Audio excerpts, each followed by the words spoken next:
And welcome back to The Factor Uncensored. This past weekend was very interesting. U.S. fighter planes shot down 3 unidentified objects spotted in the U.S. skies. Now, President Biden has insisted those objects were there for either commercial or research purposes. But a lot of people are throwing a lot of concern and side-eye at that, as no company has come forward to back those claims up. Todd Duplantis, who is the host of Beyond the Road podcast, joins us now here on The Factor Uncensored. Now, we all know about the China so-called spy balloon. Right, that traversed across the whole country. Everybody watched it, and Fox even caught it live when they blew it up. Off the done with the mission, we'll take it out. So do you have any concern about that and what that was?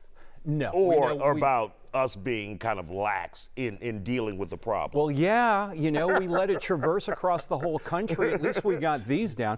But here's my problem with this. The president was going to come out and speak today, answer all these questions. What did he say that we didn't already know? Right. Nothing. No new information. So are we just shooting things randomly out of the sky, even if we know what they are? Like they're not dangerous. Let's shoot it out of the sky. Why not?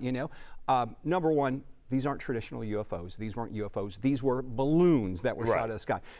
I'm sorry, our men and women are brave when they get, especially our jet fighters, but we don't have the technology to shoot down. If we do, it's a lucky shot. If we shoot down a tree. If you remember these Tic Tac videos, those things were going at the speed of sound almost. You could barely keep up with them on a fighter jet and a FLIR camera. And we're talking about the UFOs that we could not identify. Right. And the military still hasn't identified. No, they haven't identified. One thing, though, that is concerning to me is, you remember in June of 2021, the U.S. government finally released a UFO report, and we had congressional hearings. And we were like, oh, what is this? Exactly. Okay. They talked about 144 sightings, incidents that they documented.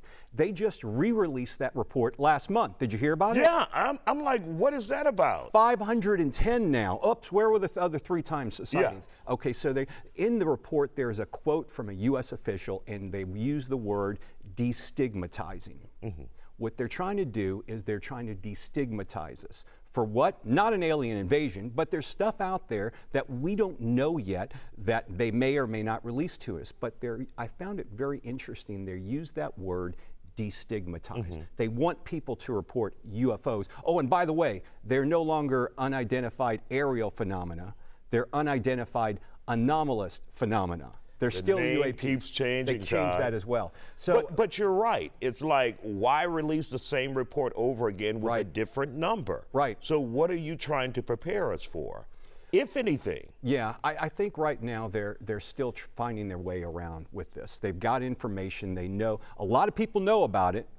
It just hasn't gotten out yet. There's going to be some information I think we're going to get in the next couple of years. If you listen to talk radio, especially to Coast AM, they're all talking about the fact that we're going to get this information, declassify the information, or they're going to reveal it.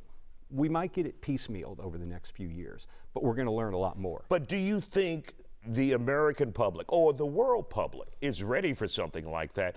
Because it challenges everything they know.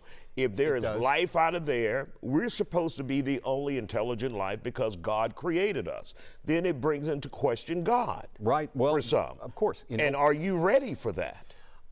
Am I ready for it? Absolutely. No, I'm saying the public. Yeah. Well, I think the public's better prepared than we give them when we give them the benefit of the doubt. I really think the public will accept this. There's going to be a lot of far religious groups that are going to have problems with this. But I mean, let's face it. We've got something on Mars right now that's digging around in the soil. They've collected something. Maybe that's what they're getting us ready for. Bringing that back from saying, look, we found life on Mars, which they have. And they're going to say, we're going to release that information. They're destigmatizing this, is what they're doing. And I found that interesting in that report that was just re-released last month.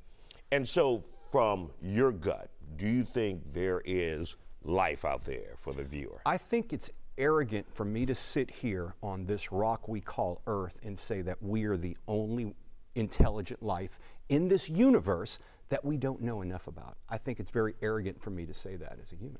All right. So Todd that's Duplantis, my take. we'll catch you on the podcast, and of course, we'll see you back here because this is a subject I love. Absolutely.